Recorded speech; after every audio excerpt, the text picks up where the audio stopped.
अगर देश के प्रधानमंत्री संवैधानिक पद पर रहकर संविधान का मजाक उड़ाते हैं, कोई भी संविधान पद पर रहकर किसी भी धर्म को प्रमोट नहीं कर सकता है, वो एक धर्म को प्रमोट करने का काम कर रहे हैं। बहुजन समाज पार्टी में माननीय काशीराम साहब की आत्माएं हैं, क्योंकि उन्होंने खून पसीने से बहुजन समाज पार्टी को सींचा है, बनाया है।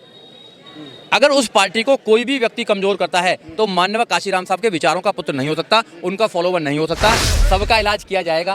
कुछ लोग व्यक्ति को आगे बढ़ाना चाहते हैं, हम व्यक्ति को आगे नहीं बढ़ाना चाहते, हम विचार को आगे बढ़ाना चाहते हैं। हम बाबा साहब डॉक्टर अम्बेडकर की विचारधारा को आगे बढ़ाना चाहते हैं। हम बाबा साहब डॉक्टर अम्बेडकर के सपनों का भारत बनाना चाहते हैं। हम हर नौजवान को बाबा साहब डॉक्टर अम्बेडकर की तरह बनाना चाहते हैं, माननीय काशीराम साहब की तरह बनाना चाहते हैं। जो सरासर गुंडागर्दी चल रही है, इस गुंडागर्दी को रोकने के लिए हम लोग यहाँ पर आए हैं।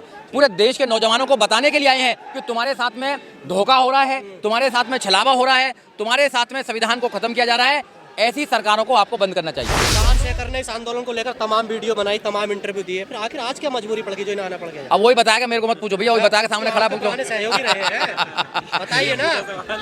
वो तो मीडिया वाले को भी गाली देने लगे थे। मैं भीड़ को 2019 में छोड़ आया था। अच्छा, भीड़ है चंद्रशेखर? नहीं, मैं भीड़ को 2019 में छोड़ आया था। मैं डिसिप्लिन संगठन के साथ काम कर रहा हूँ आज, जिसका नाम बहुजन समाज पार्टी है। चंद्रशेखर ने तो कहा इस आंदोलन का कुछ नहीं होने वाला, तो आज कुछ हो जाएगा क्या? चंद्रशेखर आ गए, देखिए। अब देखिए, अब मैं कैसे बताऊंगा, मैं कैसे बताऊं उनके बारे में भाई? उनके बारे में उनके लोग बताएंगे, वो बताएंगे। विचार तो है ना, देखिए हर इंसान को अपने विचार रखने की आजादी है। कौन क्या कहता है, कौन क्या नहीं कहता, के बारे में तो बहुत बोलोगे आप। देखिए, मोदी देश के प्रधानमंत्री हैं। अगर देश के प्रधानमंत्री संवैधानिक पद पर रहकर संविधान का मजाक उड़ाते हैं, कोई भी संविधान पद पर रहकर किसी भी धर्म को प्रमोट नहीं कर सकता है, वो एक धर्म को प्रमोट करने का काम कर रहे हैं। इसलिए मजाक ही बना रहे थे ना इस आंदोलन के। यहाँ पर देखा नहीं उनकी वीडियो और उनकी बातें सुनी? देखिए, वो डॉक्टर ऋतु बताएंगी या और लोग बताएंगे, मैंने तो सुनता नहीं हूँ। मैं तो बाबा साहब डॉक्टर अम्बेडकर, बहन कुमारी मायावती, माननीय काशीराम साहब को सुनता हूँ, क्योंकि 24 घंटे सबके पास में है। अब 24 घंटे में से या तो काम की बात सुन लीजिए या बेकार की बात सुन लीजिए। तो भैया मेरे लिए काम की बात कौन सी है? मेरे मिशन की, बाबा साहब डॉक्टर अम्बेडकर के लोगों के तक पहुँचाने का, जन जन में पहुँचाने का, लोगों को बताना बाबा साहब डॉक्टर अम्बेडकर का विचार क्या है, बाबा साहब डॉक्टर अम्बेडकर इस देश में चाहते क्या थे, बाबा साहब डॉक्टर अम्बेडकर कैसा समाज बनाना चाहते थे, ऐसा मैं लोगों को बताने का काम करता हूँ, नौजवानों को बताने का काम करता हूँ। यही मेरा काम है। देश के अंदर नौजवानों को तैयार करने में लगी हुई है, और अब तो बहन कुमारी मायावती ने बोला भी है कि 50% नौजवानों की भागीदारी होगी, जो संसद में जाएंगे, पार्लियामेंट में जाएंगे और जो देश का नेतृत्व करेंगे। ऐसा हम काम करने की प्लानिंग कर रहे हैं। आप कह रहे हैं कि ऐसा प्लान आप लोग कर रहे हैं। काशीराम साहब की फोटो लगा लेना, उनके विचार पे चलना, दोनों में फर्क मानते हैं आप? बिल्कुल फर्क मानते हैं। बहुजन समाज पार्टी में माननीय काशीराम साहब की आत्माएं हैं, क्योंकि उन्होंने खून पसीने से बहुजन समाज पार्टी को सींचा है, बनाया है। अगर उस पार्टी को कोई भी व्यक्ति कमजोर करता है तो माननीय काशीराम साहब के विचारों का पुत्र नहीं हो सकता, उनका फॉलोवर नहीं हो सकता। जिस व्यक्ति ने नौकरी छोड़कर घर कभी नहीं गए, रात दिन बहुजन समाज पार्टी को यहाँ तक लाने में अपनी कुर्बानी दे दी हो, और कोई व्यक्ति उस पार्टी को ख़त्म करना चाहता हो या लोग करना चाहते हैं, वो माननीय काशीराम साहब की आत्माओं को खत्म करना चाहते हैं, विचार को खत्म करना चाहते हैं, वो कभी भी माननीय काशीराम साहब का फॉलोवर नहीं हो सकता। आज क्या करने वाले हो? आज सरकार को उठाने के लिए आए हैं, सरकार को बताने के लिए आए हैं कि दलितों को न्याय दीजिए। पहले आपके लोग अंगूठा काटा करते थे, अब नौकरी काटते हैं, नंबर काटने का काम करते हैं। कब तक हमारे बच्चों का आप अंगूठा काटते रहेंगे? कब तक हमारे लोगों का शोषण करते रहेंगे? और यहाँ तो कुछ और ही हो रहा ना, जो पिलाने आए हैं या फिर नेता बनने आए लोग। पत्रकार साथी हैं, पत्रकार के बारे में तो आप ही अच्छी तरह जानते होंगे, मैं कैसे बताऊं कि पत्रकार कैसा है? पत्रकार 4 महीने से यहाँ नहीं आया और बहुजनों से चंदा ले रहा है, और वो आज चंद्रशेखर का आकर इंटरव्यू कर रहा है। बस क्या है ये पब्लिक है, सब जानती है, सबका इलाज किया जाएगा।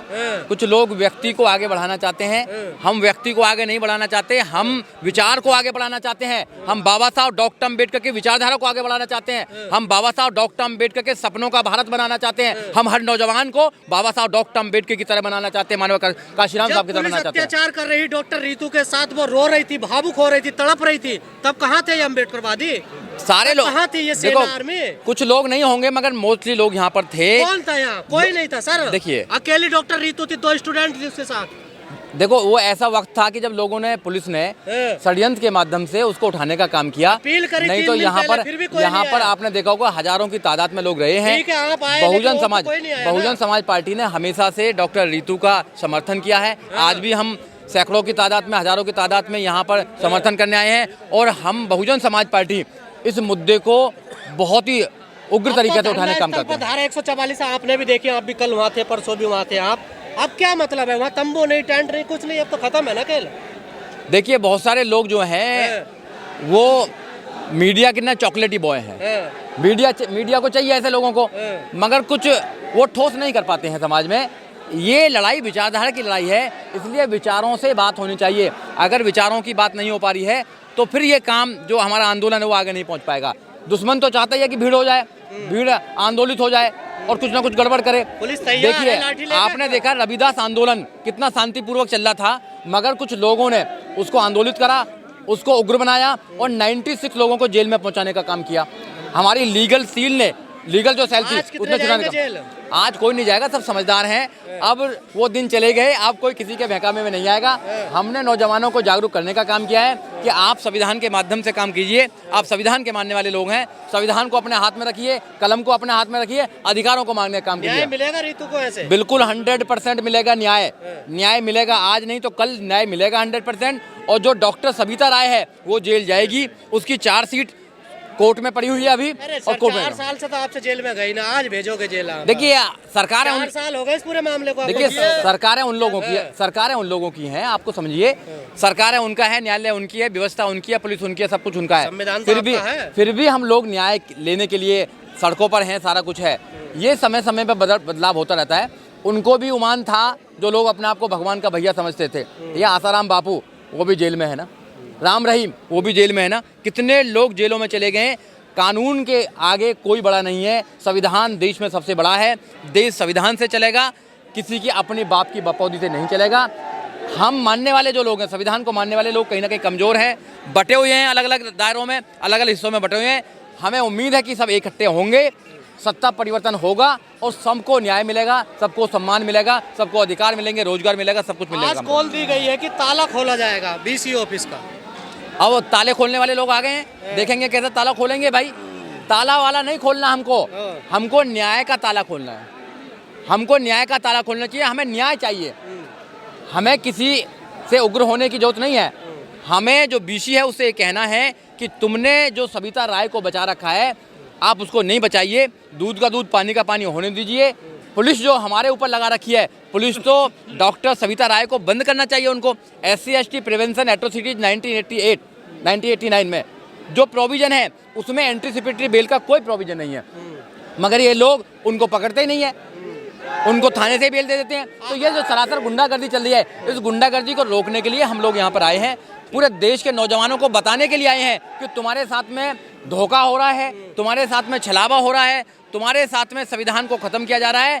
ऐसी सरकारों को आपको बंद करना चाहिए। कानून दाव में कहाँ फंस गए आप लोग, कहाँ कमजोर हो गए जो गिरफ्तारी नहीं हो रही है प्रिंसिपल की अभी तक? देखिए कानून को इम्प्लीमेंट करने वाली पुलिस होती है, उसके बाद कोर्ट एंड कचहरी होती है। पुलिस उनके हाथ में है। जब आका का फोन आता है तो पुलिस डंडा लेके आ जाती है। जब बहन बेटियों के साथ रेप होता है, अत्याचार होता है तो पुलिस भाग जाती है, पुलिस कुछ नहीं करती है। मगर एक बेटी यहाँ पर अधिकारों के लिए अपनी बात करने के लिए आई है तो डंडे का पहरादार लगा दिया, उन्होंने अपना पहरेदार लगा दिए, उनको गिरफ्तार किया जाता है, उनको धमकी दी जाती है, उनको हटा दिया जाता है, धारा 144 लगा दी जाती है। तो ये जो न्याय है, न्याय की जो प्रणाली है, जो गरीब के फेवर में होने चाहिए, ये गरीब के फेवर में नहीं है, ये तो अमीरों के फेवर में हो गई है। चंद्रशेखर ने इस आंदोलन को लेकर तमाम वीडियो बनाई, तमाम इंटरव्यू दिए, फिर आखिर आज क्या मजबूरी पड़ गई जो इन्हें आना पड़ गया? अब वही बताएगा, मेरे को मत पूछो भैया, वही बताएगा, सामने खड़ा पूछ लो। सहयोगी रहे हैं, बताइए ना। मैं वो तो मीडिया वाले को भी गाली देने लगे थे। मैं भीड़ को 2019 में छोड़ आया था। अच्छा भीड़ है चंद्रशेखर? नहीं, मैं भीड़ को 2019 में छोड़ आया था। मैं डिसिप्लिन संगठन के साथ काम कर रहा हूँ आज, जिसका नाम बहुजन समाज पार्टी है, जिसको माननीय काशीराम साहब ने बनाया है। मैं डिसिप्लिन इंसान हूँ, मैं संविधान का मानने वाला इंसान हूँ। हमारा समाज के नौजवान जब तक डिसिप्लिन नहीं होंगे, जब तक विचार के पुत्र नहीं बनेंगे, जब तक हम कोई जंग नहीं जीत सकते हैं। बाबा साहब डॉक्टर अम्बेडकर ने जितने भी आंदोलन किए, उठा लीजिए पूरी लिस्ट उनकी, शासन तो बहुत है बीमार में, जितने उठा लीजिए आप, सारे अनुशासन के साथ किए हैं। माननीय काशीराम साहब ने जितने भी आंदोलन करे सब अनुशासन के साथ दिए हैं। और बहन कुमारी मायावती ने जब 2007 से लेकर 2012 तक राज किया, शासन, अनुशासन और प्रशासन के पूरे देश के अंदर चर्चाएं थी।